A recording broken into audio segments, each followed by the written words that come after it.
Também nos pode acompanhar no lugar. Glória a Deus. Quem é que está aqui que pode dizer que Deus é a sua maior riqueza? Amém.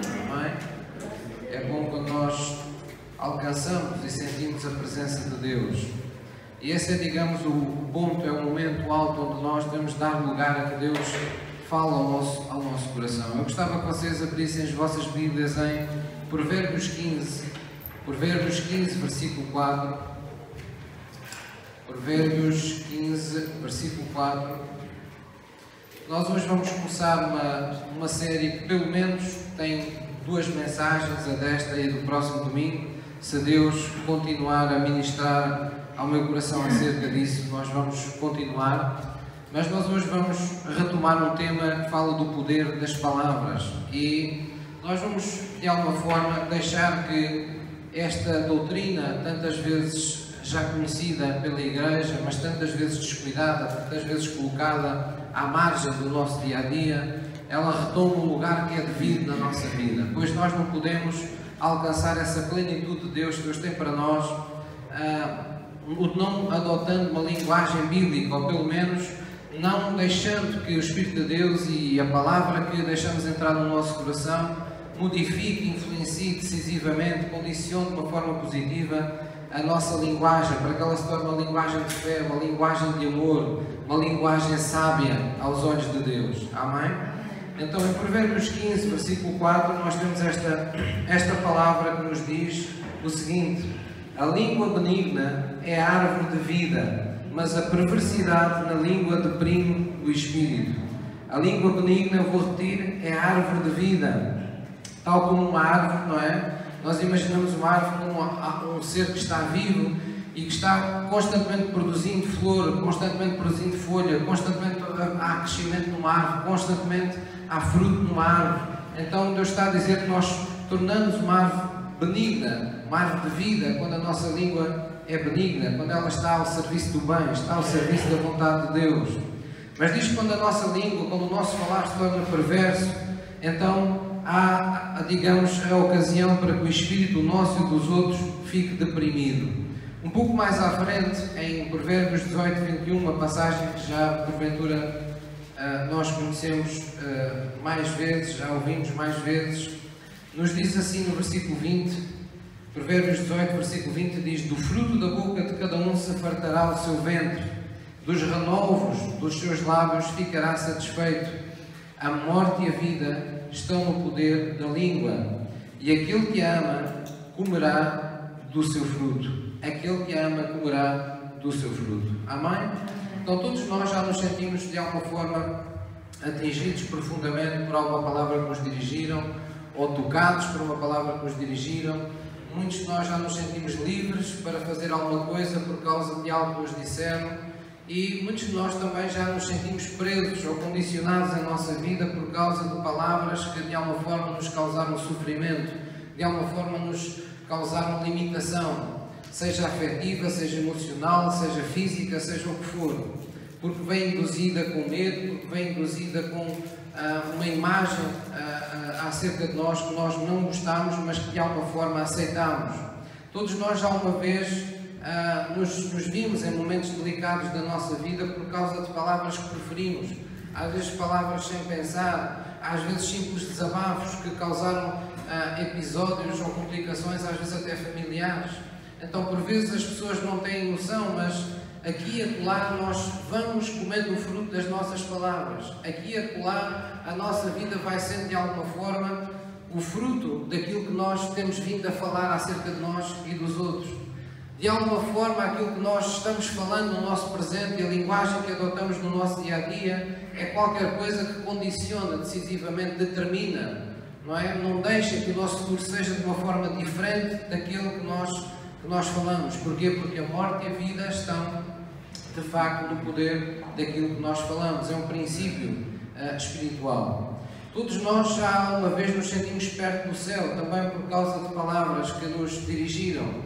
Seja quando estamos aqui na obra de Deus e ouvimos a palavra de Deus, e há momentos que sentimos a presença de Deus e sentimos o toque de Deus, e por isso literalmente estamos no céu, como um outro sentido mais figurado, quando temos uma palavra de amor de alguém, ou de reconhecimento, ou que nos lisonjeia, ou que nos mostra gratidão, ou que nos cai bem.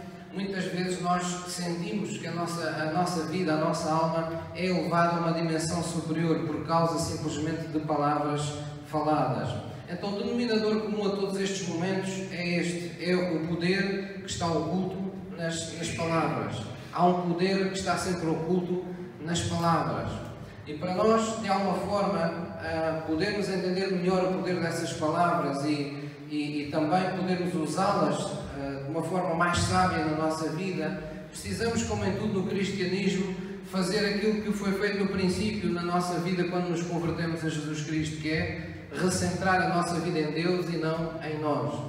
Quando nós estamos centrados em nós mesmos, nós temos sempre uma visão distorcida da vida, porque nós não fomos criados por Deus para ser o centro, digamos, de todas as atenções, de todas as iniciativas. Nós fomos criados para estar ligados ao Criador.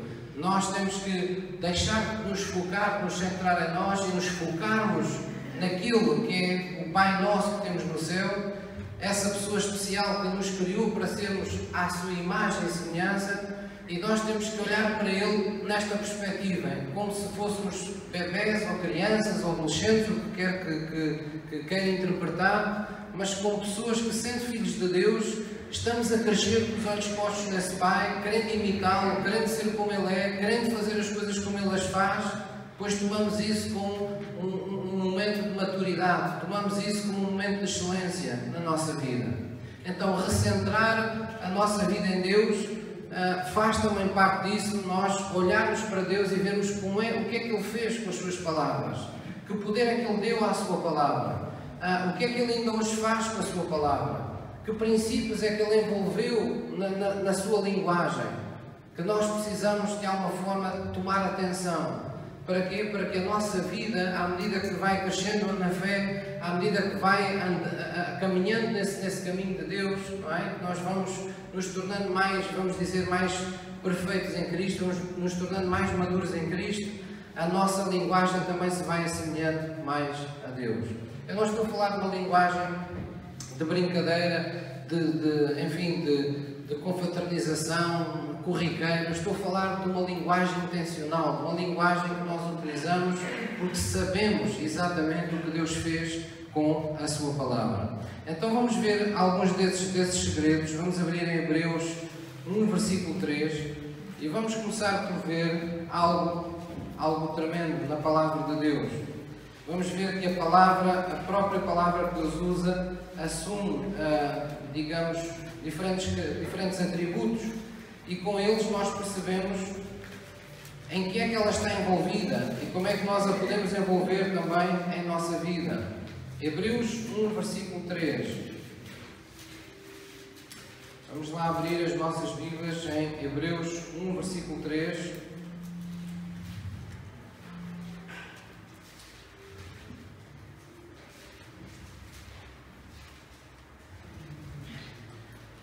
Já todos encontraram? Então, antes de nós lermos, ouça o seguinte: a palavra de Deus, um dos maiores segredos que nós podemos ter acerca da palavra de Deus é que ela é, digamos assim, o veículo preferido por Deus para enviar o seu poder. Ou seja, aquilo que distingue esta palavra escrita ou dita por Deus, que quando o Espírito de Deus dá vida, se torna a voz de Deus para nós, aquilo que torna esta palavra diferente das outras palavras que nós conhecemos é que ela transporta o poder de Deus, ela é um veículo do poder de Deus. E foi por isso que Jesus disse que tudo no reino de Deus é a semelhança do agricultor que vai e lança a semente ao solo e espera uma colheita. Foi por isso que Jesus comparou muitas vezes a palavra a uma semente, porque a semente tem essa característica. Quando pomos a semente de alguma planta na terra, vai nascer segundo aquela espécie. A semente que parece seca transporta dentro dela uma nova vida. Ela é seca, mas ela torna-se em dado momento verde. Ela abre, ela dá origem a uma nova planta, ela dá origem, pode até, como disse Jesus, não é? Uma semente de mostarda que é pequeníssima, dá uma árvore gigante, tão grande que até as aves se aninham nos seus ramos. Então isso fala do poder mais excelente que a palavra adquire quando se torna uma semente. Quando nós entendemos que quando Deus envia a sua palavra, Ele envia uma semente, um poder de gerar a vida do tipo dele, onde quer que ela é recebida. E é por isso que nós confessamos, e com entendimento acerca disso, devemos confessar a palavra de Deus para nós. A confissão que o cristão deve fazer não deve ser apenas dos seus pecados para o arrependimento. Nós devemos confessar a palavra para a nossa vida com esse intuito, como que quem está lançando sementes sobre a nossa própria vida, sobre a vida dos outros. Porquê? Porque nós estamos invocando, estamos lançando sementes sobre a nossa vida. Nós estamos plantando a vida de Deus. E foi por isso que Jesus disse, a dada altura, nessas parábolas que Ele escolheu para falar do poder da palavra, Ele disse: o que semeia, semeia a palavra. Para que nós entendêssemos que essa é a semente das sementes. É a palavra de Deus. Ela transporta a vida de Deus nela própria. Amém?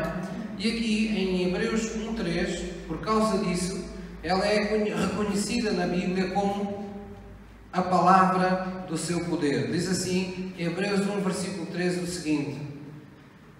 No versículo 1 diz: havendo Deus antigamente falado muitas vezes, de muitas maneiras aos pais, pelos profetas, a nós igreja, a nós crentes, falou-nos nestes últimos dias pelo Filho, por Jesus, a quem constituiu herdeiro de tudo e por quem fez também o mundo, o qual, sendo o resplendor da sua glória e a expressa imagem da sua pessoa, e sustentando todas as coisas, diga comigo, pela palavra do seu poder, havendo feito por si mesmo a purificação dos nossos pecados, assentou-se à direita da majestade das alturas. Amém? Então aqui é contado como parte do plano de Deus, nos diz que a palavra de Deus é chamada de palavra do seu poder. Diz mais ainda aqui, conforme vocês leem na vossa Bíblia, diz que é pela palavra do seu poder que Deus sustém todo o universo e mantém todo o universo sujeito à sua vontade. Amém? Vai mais longe a Bíblia e nos diz coisas ainda mais surpreendentes. Vamos abrir em Hebreus 11, versículo 3. Hebreus 11, versículo 3. Portanto, aqui vimos que a palavra de Deus, Deus usa a sua palavra como uma palavra do seu poder, como uma semente da sua vida, como uma expressão que transporta o poder de Deus. Vimos que a palavra, ela sustém o universo, ela sustém o controle do universo sujeito a Deus. E vamos ver que a Bíblia ainda nos leva mais longe. Nos diz no versículo 3, diz, vamos ler juntos, pela fé entendemos que os mundos, pela palavra de Deus, foram criados. De maneira que aquilo que se vê não foi feito do que é aparente. Então, aqui vemos que a Bíblia vai mais longe e diz que os mundos, quais mundos? Existe só um, pastor? A gente não sabe, não é? Mas este que está aqui onde nós estamos, sabemos que existe. E sabemos que existe também um mundo espiritual. E Deus diz, os mundos foram criados pela palavra de Deus. Então, esta é a versão original de Deus acerca da criação das coisas. Nós podemos ter muitas teorias na Terra, podemos ter muitos cientistas, podemos ter muitas pessoas a tentarem descobrir a verdade acerca do que for, mas para o justo, para aquele que se converteu a Cristo, o seu entendimento já foi modificado pela fé. Não para pensar em mentiras, mas para pensar segundo Deus e para ver as coisas de acordo com a perspectiva de Deus. E a Bíblia diz que pela fé, pelo entendimento que a fé nos dá, os mundos foram criados pela palavra de Deus. E eu pergunto, nós temos um Pai assim, cujas palavras têm poder. Será que nós já temos experimentado alguma coisa, uma dimensão mais pequenina na nossa vida humana? Eu acho que sim. Se calhar vocês já passaram pela experiência de, nas famílias, haverem determinadas palavras que as pessoas às vezes inocentemente dizem às crianças e que foi necessário ser corrigido. Porquê? Porque às vezes as crianças ouvem uma brincadeira e não entendem que é uma brincadeira e aceitam uma determinada palavra como real de imediato.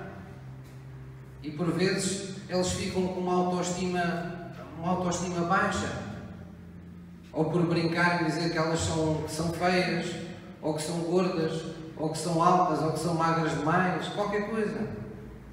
E nós sabemos como uma simples palavra, mesmo na brincadeira, condiciona às vezes a alma de uma criança e a faz crescer com determinados complexos.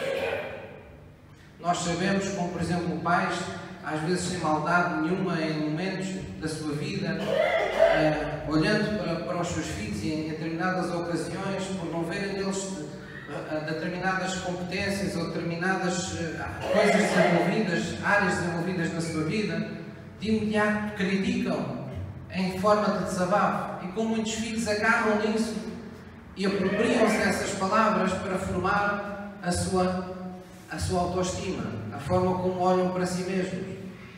Então o mundo está cheio destes exemplos. Porque na verdade, ainda que separados de Deus, ainda que não estando à real dimensão de Deus, Deus nos fez à sua imagem e semelhança. E há muitas semelhanças, há muitas coisas que nós, ao olharmos hoje para Deus, percebemos porque acontecem também connosco. Amém? Deus fez o mundo pelas palavras. E eu pergunto-vos, será que Deus nos está a querer dizer que se o mesmo Espírito Santo que esteve na criação do mundo aqui na Terra está connosco, será que nós também podemos construir o mundo à nossa volta por meio das nossas palavras? Então é um pouco disso que nós vamos ver também. A Bíblia fala nas duas grandes obras, ela contempla as duas grandes obras de Deus. Há muitas obras, não é? Eu não queria chamar pequenas, porque nenhuma obra de Deus é pequena, mas há muitas obras de Deus, mas podíamos catalogar toda a Bíblia, na sua importância, em duas grandes obras. A obra da criação e a obra da redenção. E a obra da criação é o que está no início da Bíblia. É um momento, não é, em que Deus cria todas as coisas nesta terra, onde Deus o Pai, digamos, libertou palavras com intencionalidade de uma forma imperativa, sob a forma de ordem. Haja luz, haja expansão, divisão entre as águas. Produza a terra erva verde. Eram coisas concretas. Deus dava ordens.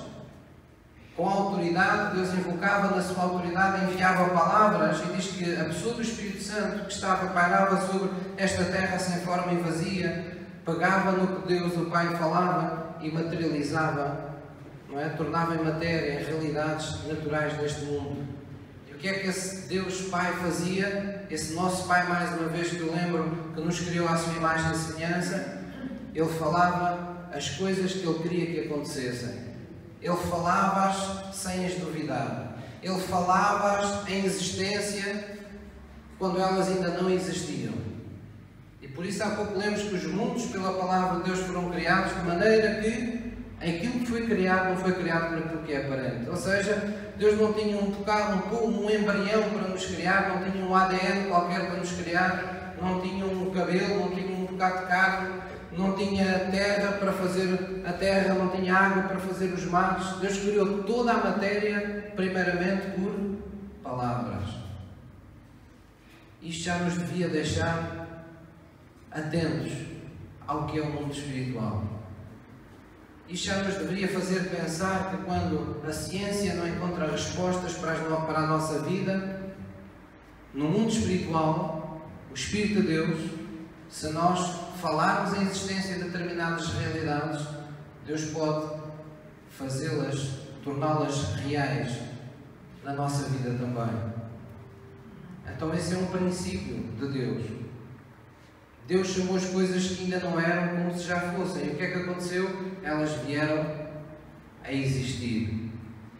Vamos abrir em Isaías 55, e vamos ver como Deus lida com as suas próprias palavras, não é? Como é que, na verdade, Deus encara o seu falar. Isaías 55, versículo 11. Isaías 55, versículo 11 diz, já todos encontraram, amados? Diz: assim será a minha palavra, diz Deus, que sair da minha boca. Ela não voltará para mim vazia, mas antes fará o que me apraz e prosperará naquilo para que a enviei. Assim será a minha palavra que sair da minha boca. Ela não voltará para mim vazia, mas antes fará o que me apraz e prosperará naquilo para que a enviei. Amém? Então, quando Deus fala, o assunto é sério. Quando Deus fala, as coisas, Ele espera que essas palavras tenham consequências. Há aqui algum de vocês que, quando tem uma conversa com alguém, está à espera de ver consequências dessa conversa? Não é uma das coisas que mais nos aborrece? Quando a gente fala com as pessoas não ligam o que nós dizemos. Nós temos há qualquer coisa cá dentro que é parecido com aquele que nos criou. E Deus, quando fala, Ele não apenas gosta de ser ouvido, mas porque Ele é Senhor, Ele gosta de ser obedecido. E Ele é íntegro naquilo que diz. Quando Deus fala, Deus não fala só promessas. Deus também fala mandamentos. Deus também dá instruções. Deus também diz coisas como, por exemplo, o salário do pecado é a morte. E essa palavra não volta para Ele vazia. Todos, quando se comprometem com o pecado, têm que pagar o salário da morte, a não ser que conheçam em vida Jesus Cristo, que torna o sacrifício da cruz o julgamento dos pecados das pessoas na terra e os livre. E na justiça de Deus lhes dê graça, lhes dê perdão, lhes dê um novo começo, como aconteceu connosco. Mas isso também é uma palavra que saiu da boca de Deus. Da mesma forma que, quando olhamos para Isaías, até junto a este capítulo, e vemos que Jesus tomou o castigo que nos traz a paz, essa passagem também não vai voltar para Deus vazia. Se nós a recebermos, nós vamos reter a paz de Deus, porque Jesus já tomou o nosso castigo. E se lá diz que pelas pisaduras de Jesus fomos sarados, essa cura que ainda não existe e que nós chamamos em existência e que nós recebemos pela fé, ela passa a vir e a existir. Porquê? Porque ela já foi ordenada, porque essa palavra já saiu da boca de Deus. Ela vai voltar para Deus com louvor. Ela já foi semeada. Então, se foi semeada, ela vai vingar, porque o sol que Deus criou está pronto para produzir. Posso ouvir uma amém? Então, Deus faz questão de fazer as coisas assim. Por isso Ele revelou a Jeremias que Ele é o Deus que vela sobre a sua palavra para a fazer cumprir. Então, isto é a segurança que nós encontramos na integridade da palavra de Deus. É porque a palavra de Deus tem esta característica, tem estes atributos que nós estamos a ver hoje, que nós nos devemos apulsar desta palavra para a nossa identidade, que nós devemos usá-la nas nossas orações, que nós devemos invocá-la na nossa vida, que nós devemos falá-la uns aos outros, porque quando fazemos, coisas sobrenaturais acontecem. A Bíblia diz: enchei-vos do Espírito Santo, falando entre vós em cânticos e hinos espirituais. Quando falamos a palavra, manifestações sobrenaturais de Deus tomam conta da nossa vida. Quando invocamos a palavra de Deus, estamos invocando a própria presença de Deus na nossa vida. Então, a obra da criação requeriu a presença da palavra. A palavra de Deus foi enviada. Mas quando falamos da obra da redenção, não é diferente. Quando falamos da vinda de Jesus, nós podemos olhar para essa vinda de uma forma religiosa e vermos um menino numa manjedoura, com umas palhinhas, com uma auréolazinha amarela à volta da cabeça. Nós podemos ver o menino Jesus, nós podemos olhar para Maria com um ar piedoso, para José, todo contente, para a vaquinha. Ou nós podemos olhar para a Bíblia e perceber realmente o que é que lá aconteceu. O que é que aconteceu naquele instante, quando aquela criança passou a existir nesta terra? Que milagre, que acontecimento sobrenatural houve ali naquela pessoa especial chamada Jesus. Vamos abrir em João 1 e vamos ver isso na Palavra de Deus, porque compreender isto vai dar corpo à sua fé, vai dar expressão às suas convicções de fé, para que quando você ora, quando você confessa a Palavra, você seja uma pessoa que espera que algo sobrenatural aconteça consigo ou com os outros. João 1, versículo 1. O apóstolo João foi dentre os evangelhos, ou o evangelho de João foi entre os 4 evangelhos, aquele que tem uma revelação, vamos dizer, mais espiritual, mais da vida no Espírito. E João relata coisas que nos trazem verdadeiro entendimento espiritual. No versículo 1, logo no capítulo 1, versículo 1, diz: no princípio era o Verbo, era a Palavra. E a Palavra, o Verbo, estava com Deus. E a Palavra era Deus. Está a falar de Jesus. Diz que Jesus, no princípio, se chamava a Palavra. Antes de vir a esta terra, Jesus já existia. Jesus já tinha existência à direita de Deus o Pai. Mas Ele chamava-se a Palavra. Ele tomou o nome de Jesus quando foi batizado após o seu nascimento. Mas aquilo era a Palavra. E a Palavra estava com Deus. Jesus estava com Deus. E Jesus era Deus. E a Palavra era Deus. Ele estava no princípio com Deus. Todas as coisas foram feitas por Ele. E sem Ele, sem a Palavra, nada do que foi feito se fez. Porquê? Porque entendemos que os mundos, pela Palavra de Deus, foram formados. No versículo 14 explica como tudo aconteceu. Vamos ler juntos. E o Verbo, e a Palavra, se fez carne e habitou entre nós, e vimos a sua glória, como a glória do unigênito do Pai, cheio de graça e de verdade. Amém? Então, o nascimento de Jesus, o que é que nos mostra? Mostra-nos que Deus o Pai, em dado momento, quando nos quis redimir, quando quis que houvesse uma eterna redenção, um sacrifício por todos os sacrifícios, porque Ele tinha, durante todo o Velho Testamento, também tinha enviado a sua palavra a homens que foram, digamos, desafiados a fazer aliança com Deus. Deus enviou a sua palavra sob a forma de lei a homens também como Moisés, para que o povo tivesse uma palavra que os ajudasse, que os mantivesse no caminho de Deus. Como não chegava, porque nós éramos como ovelhas desgarradas, a humanidade tem uma tendência para o pecado imensa, Deus enviou, por assim dizer, a sua palavra por profetas, levantou profetas e tinha a lei para que os profetas eram como que os pastores que encaminhavam as ovelhas que saíam fora do aprisco a trazê-las de novo para o aprisco da lei. E Deus sempre fez isto por amor. A Bíblia diz lá no Salmo 107 que um dia o povo estava em sofrimento de tal maneira que clamou a Deus pedindo ajuda e diz que Deus os atendeu, Deus os ouviu. E o que é que Ele fez? Mais uma vez, Ele enviou a sua palavra, diz a Bíblia, e os sarou e os livrou da destruição. Se nós clamarmos a Deus, porventura a primeira coisa que Deus nos vai dar é uma palavra de Deus. Porque a palavra traz consigo revelação, traz a fé ao coração. A fé que se apossa da vida que Deus nos preparou e que já ordenou em Cristo. Então veio o momento da redenção.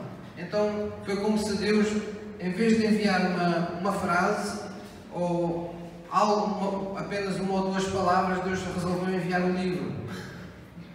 Não é? Jesus é a palavra.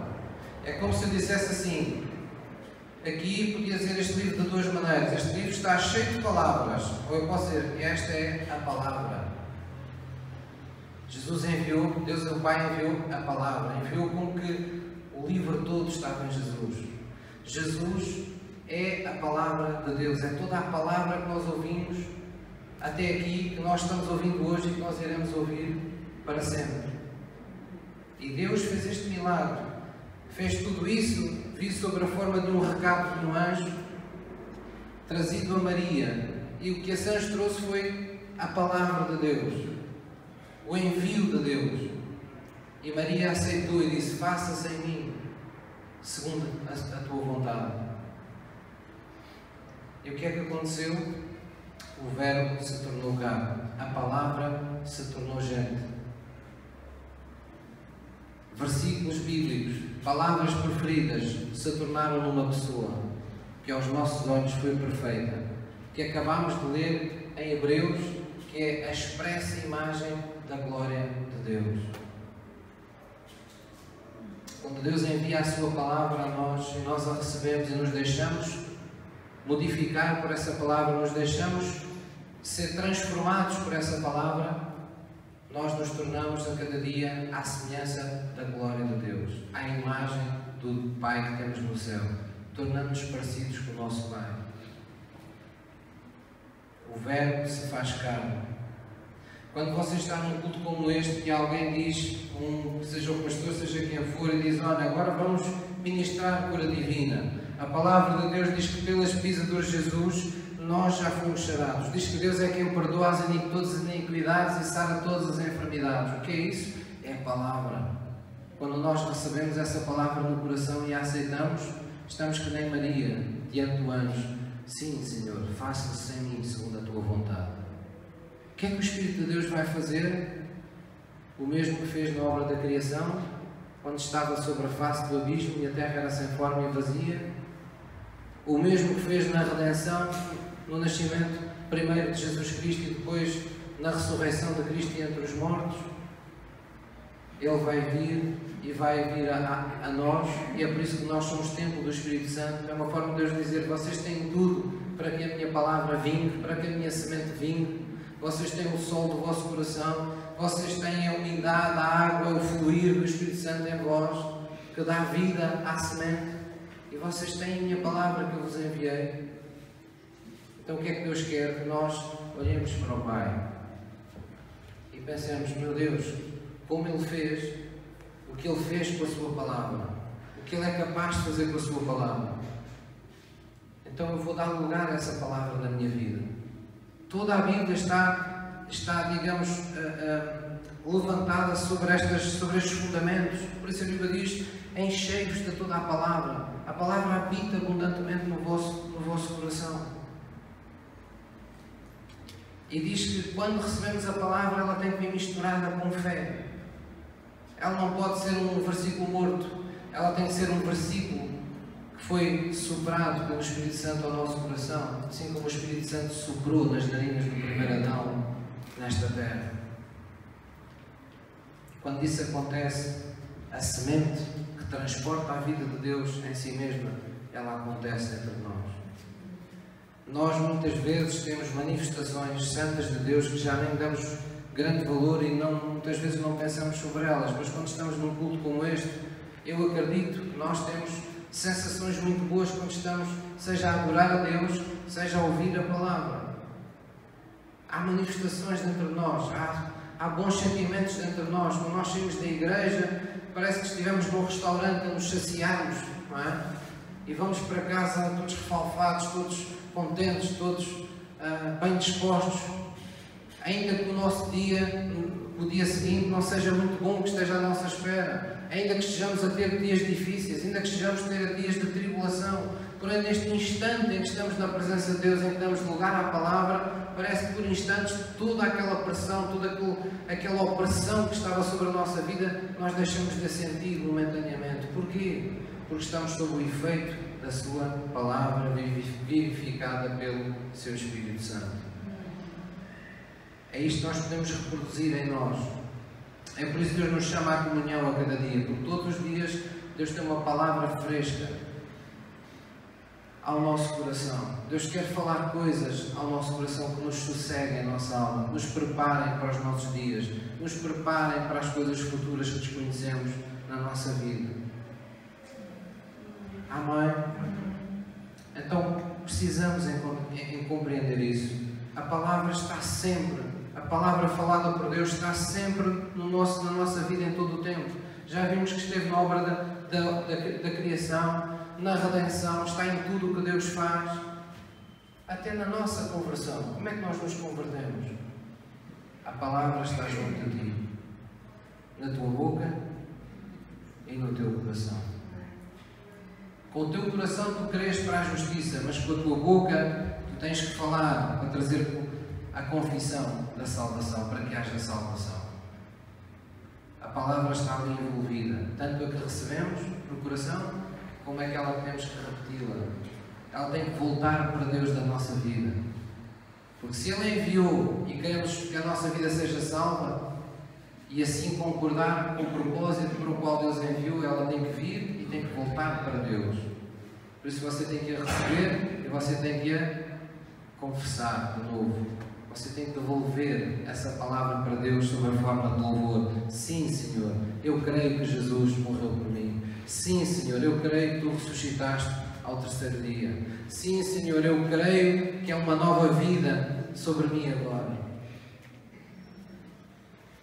Então Jesus nos trouxe essa palavra, veio-nos redimir e veio-nos trazer um novo nascimento, veio-nos trazer uma vida espiritual que nós não tínhamos. A Bíblia diz que nós passámos a ser pessoas espirituais, mas pastor, nós não fomos sempre. Fomos sempre, mas tínhamos um espírito morto. O nosso espírito estava sem vida. Mas quando nos tornamos, recebemos a vida espiritual de Deus em nós, a Bíblia ensina o que acontece. Diz que agora podemos ver o reino de Deus. Agora podemos entrar no reino de Deus. Porque nascemos de novo.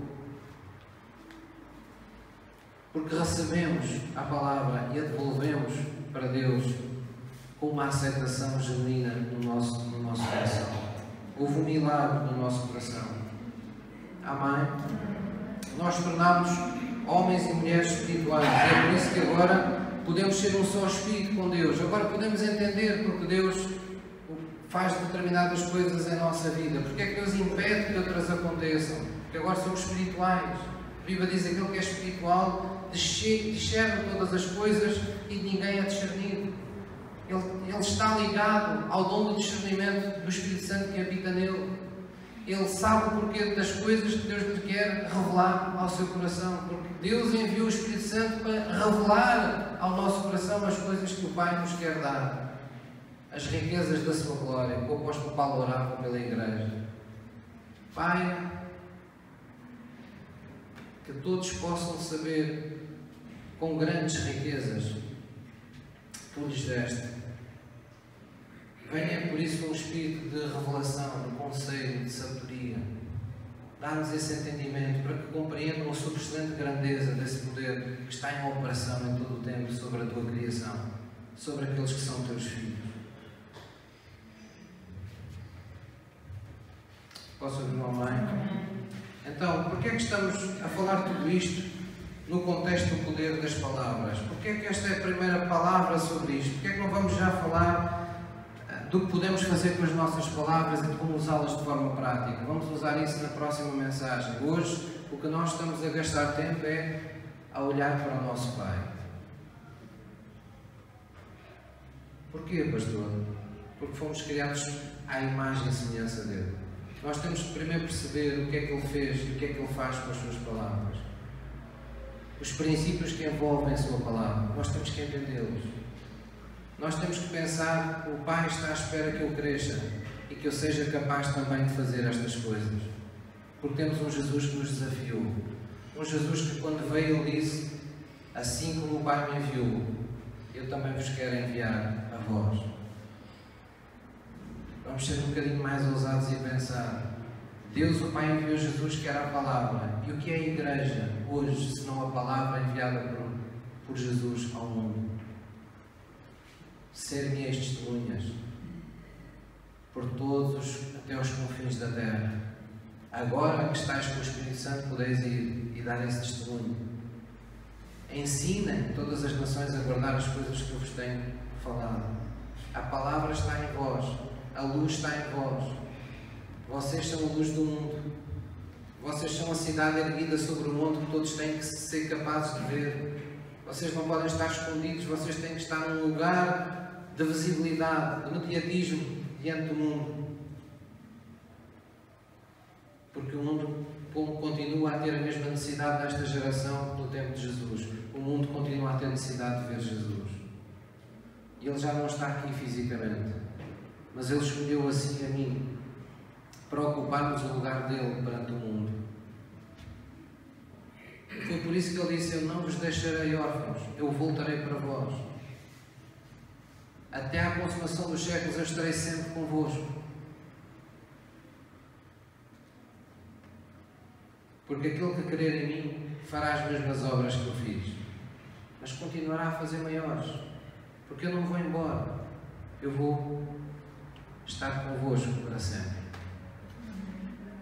Eu vou apenas agora para o Pai fisicamente, para que o plano do Pai se cumpra, para que o Espírito Santo seja libertado não mais sobre uma só pessoa, como estava comigo, mas agora possa ser liberto para toda uma igreja mundial que crê em mim. Amém? E porque há uma semente maior do que uma só pessoa falando e correndo todo lado, porque há igrejas, há milhares de crentes por toda a parte da terra pregando o Evangelho, porque a sementeira é muito grande. Deus diz que nos últimos tempos haverá uma grande colheita. Há uma grande colheita ainda para acontecer. Posso ouvir o amém? Vamos abrir a Mateus 12, versículo 34. Mateus 12, versículo 34. Estamos a falar do poder das palavras. Mateus 12, versículo 34. Vamos continuar a olhar para Deus e ver o que significam as palavras para Deus. Nós não estamos autorizados, enquanto cristãos, a utilizar qualquer tipo de linguagem, a pegar nos momentos que emocionalmente estamos enfraquecidos ou debilitados e cortar, dilacerar a alma dos outros com as nossas palavras. Nós não estamos autorizados a fazer isso. Nós agora fomos chamados por Deus para toda a exortação, para toda a edificação, para toda a transmissão de vida, para toda a bênção sobre as pessoas. E é por isso que Jesus nos mandou amar amigos e inimigos, orar para aqueles que nos maltratam e perseguem. Não há espaço mais para o mal na nossa vida, nem que seja por resposta, nem que seja porque estamos aborrecidos. Não há espaço para isso. E nós temos que ser os primeiros a reconhecer isso na nossa vida. Conforme Paulo disse, irai-vos, mas não pequeis. Mateus 12, versículo 34. Jesus disse assim, para os judeus que o estavam provocando, disse: raça de víboras, como podeis vós dizer boas coisas sendo maus? Pois do que há em abundância no coração, disso fala a boca. Eis um grande segredo. Do que fala em abundância, do que há em abundância no coração, disso fala a boca. Então qual é a nossa prioridade? É estar preocupado com o que falamos ou estar ocupados com aquilo que colocamos no coração? Se nós cuidarmos do coração para que ele seja luminoso, não precisamos nos preocupar tanto com aquilo que falamos, porque a boca acabará por falar aquilo que nós estamos enchendo o coração. Se nós tivermos o cuidado, quando temos o depósito na reserva do amor de Deus em nós, e tivermos o cuidado de irmos ao encontro de Deus, não é? Temos um banho do amor de Deus para encher de novo o nosso depósito.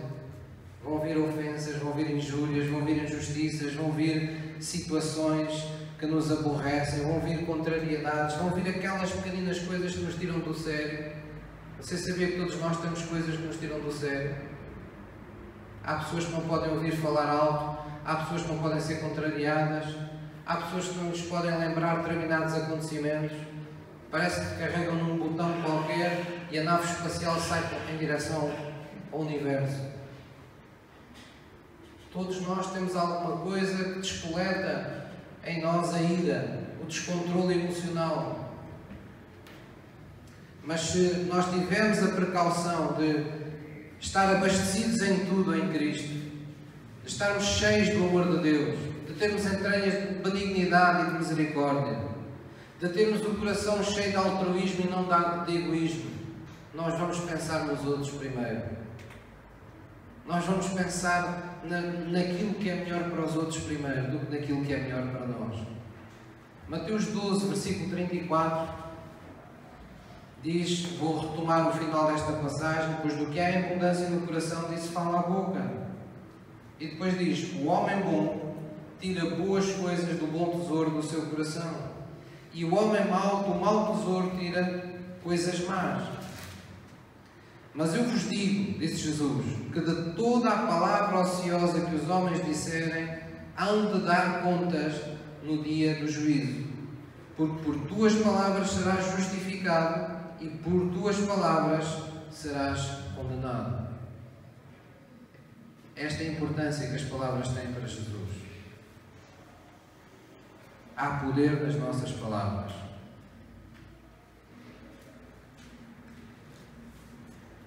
Posso ouvir uma mãe?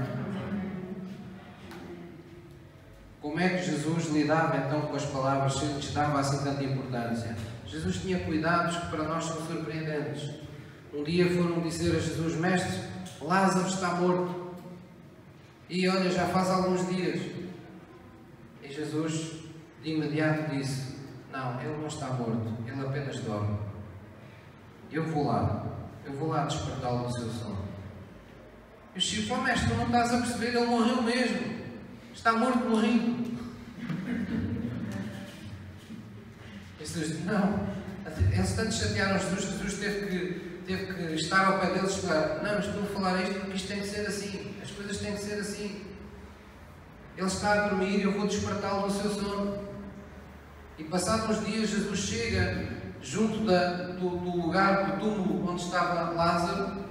E a primeira coisa que ele faz, audivelmente, para que ficasse registado na Bíblia e para que todos o ouvissem, inclusive os discípulos que ouviram essa primeira palavra de Jesus, foi: Pai, graças te dou por me haveres ouvido.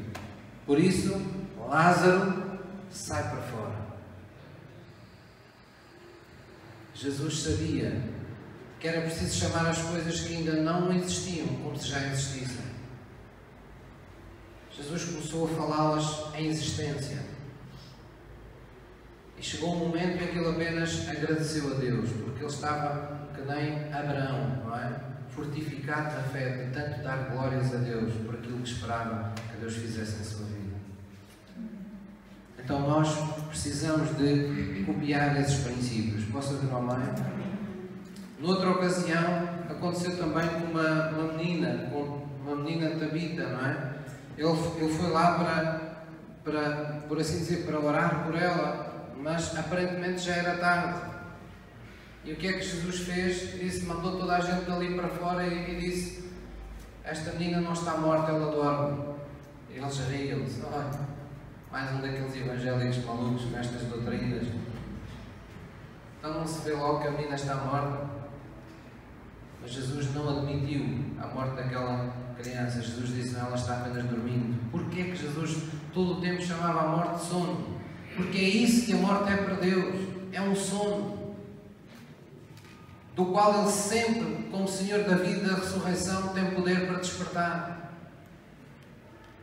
É por isso que quando eu tenho a oportunidade de estar numa cerimónia, num funeral, essa palavra tem sempre que ser dita. A morte para Deus não é o fim de tudo, é apenas uma passagem, é um sono da nossa alma, do nosso espírito, é um tempo de passagem para uma nova etapa da nossa vida. E Jesus ali apenas estava trazendo a doutrina à frente das pessoas.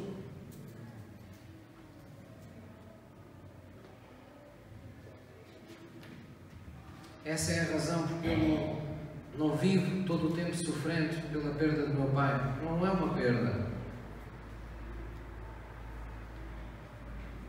Ele está apenas dormindo. O Jesus em que eu creio tem uma vida eterna reservada para ele. Nós todos temos essa possibilidade de seguir esse caminho dessa vida eterna. Podemos olhar para o fim e viver com paz o presente, porque sabemos o que nos espera. O apóstolo Paulo dizia: o mundo não sabe aquilo que nos espera. O mundo não sabe a razão da esperança que há em nós. Não sejamos como eles, que se entregam à morte a cada dia. Porque, mais uma vez, eu lembro, nós não somos um animal, por assim dizer, mais aperfeiçoado da terra. Nós somos filhos de Deus que estamos na terra. Temos carne, mas não somos só carne. Nós temos um espírito. Somos um espírito. Habitamos num corpo. Temos uma alma. Oh, pastor, mas nós não viemos do chimpanzé, do macaco. Bem, eu realmente gosto muito de bananas, mas não.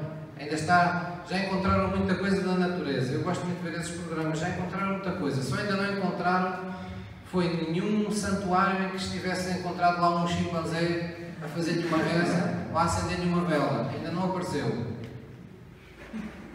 A explicação é simples. É que nós temos um espírito. Nós fomos feitos à semelhança e à imagem de um Deus que é espírito. Nós fomos criados para a eternidade. Temos carne para estar neste mundo, porque este mundo é natural, é carnal, é orgânico. É o casaco que temos que aqui vestir. Mas nós não somos carne. Nós temos carne, mas não somos carne. Quando não temos vida no Espírito, a Bíblia chama-nos de carnais. Porquê? Porque estamos desligados de Deus e apenas andamos segundo os nossos sentidos, segundo os nossos sentimentos, segundo as emoções, segundo o nosso estado de alma presente. É assim que nós não podemos andar enquanto cristãos. Nós temos que andar segundo a revelação de quem somos, de onde viemos, para onde vamos, do Deus que temos e das coisas que somos capazes de fazer pelo poder da Sua Palavra. Posso ouvir um amém? Vamos abrir em Marcos 11, vamos terminar esta palavra. Vou pedir ao louvor que suba. Marcos 11, versículo 12. Jesus era alguém que só falava aquilo que ele desejava que acontecesse. Ele acreditava que quando falava alguma coisa, as coisas aconteciam. E esse é o tipo de confiança que Deus o Pai quer ver em si quando você ora. Quando você diz a um familiar ou a alguém que você encontra sem esperança, quando você diz: Deus vai mudar a tua vida. Deus quer que você creia plenamente nisso. Quando você diz a um enfermo que pelas pisaduras de Jesus ele vai ser curado e por isso você vai orar por ele, Deus quer ver essa convicção no seu coração. Nós devemos ser assim. Porquê? Porque Jesus, aquilo que nós seguimos, aquilo que nós amamos, aquilo com o qual nós somos um, do qual somos o seu corpo, esse que nos dirige, que é a nossa cabeça,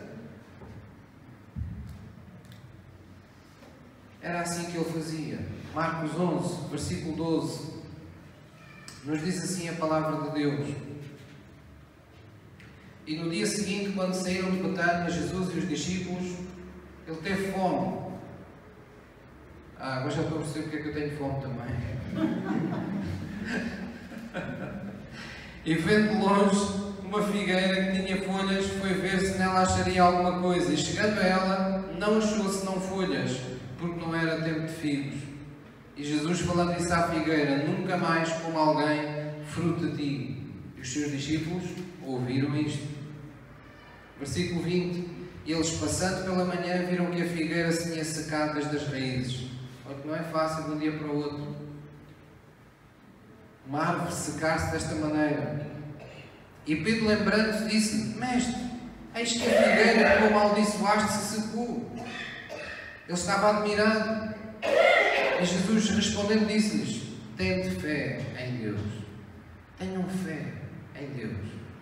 E ele foi mais longe para explicar onde queria que eles chegassem. Porque em verdade vos digo, diga comigo, que qualquer que disser este monte: ergue-te e lança-te no mar, e não duvidar em seu coração, mas crer que se fará aquilo que diz, tudo o que disser lhe será feito. Amém? Tudo o que disser lhe será feito. Será que Jesus nos está a querer dizer que temos que ter mais fé em Deus e começar a pôr o coração nas coisas que queremos que sejam mudadas na nossa vida e começarmos a falar para as circunstâncias da nossa vida em vez de falar delas? O mundo que não tem esse poder fala das coisas que lhes acontecem, mas nós que somos cristãos temos poder para que novas coisas aconteçam na nossa vida. Deus nos disse na sua palavra, temos a certeza, porém, que todas as coisas, agora que estamos em Cristo, contribuem juntamente para o bem daqueles que amam a Deus. Então vamos entrar nesse plano de Deus. Amém? Vamos ter a ousadia de confessar o que Deus diz acerca de nós para a nossa vida. Vamos ter a ousadia de, ao invés de ficarmos sofrendo calados por aquilo que nos acontece e que nos desgosta, termos ousadia lá no nosso quarto de oração, de nós dizermos a Deus, Senhor, tem-me acontecido isto, mas a Tua palavra diz o contrário. Eu estou aqui para confessar o que Tu dizes sobre a minha vida, para lançar esta semente que transporta a Tua vida e o Teu poder para mudar todas as coisas ao meu coração, ao meu mundo, à minha realidade. Tu criaste os mundos com a Tua palavra, permite-me nesta hora que pelo Teu Espírito Santo, pelo Teu mesmo poder, a Tua palavra adquira vida e transforma o meu viver. Amém? A Bíblia diz que essa é uma forma de nós glorificarmos a Deus. Nós podemos hoje fazer coisas como essas. Nós podemos construir relacionamentos de amor e de aliança quando aprendemos a utilizar corretamente a palavra de Deus. Nós podemos atrair bênção à nossa vida e ao nosso caminho quando sabemos adotar uma linguagem correta de fé e de temor a Deus na nossa vida. Nós podemos mudar a vida de muitas pessoas ao nosso redor. Perdão, se aprendermos a usar a palavra para edificar, para criar o que não existe, para abençoar, para exortar, para levantar as pessoas quando elas estão caídas, para trazer esperança quando as pessoas não a têm, para ajudar a transformar corações incrédulos e mentes duvidosas em corações fervorosos para Deus. E como é que isso se faz? Como é que isso acontece no decorrer, por exemplo, de um culto?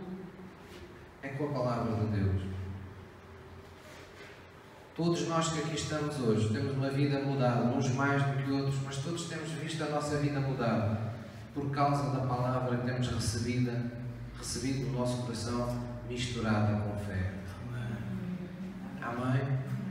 Então diga para a pessoa que está ao seu lado, a boa obra que Deus começou na tua vida, Ele ainda não acabou.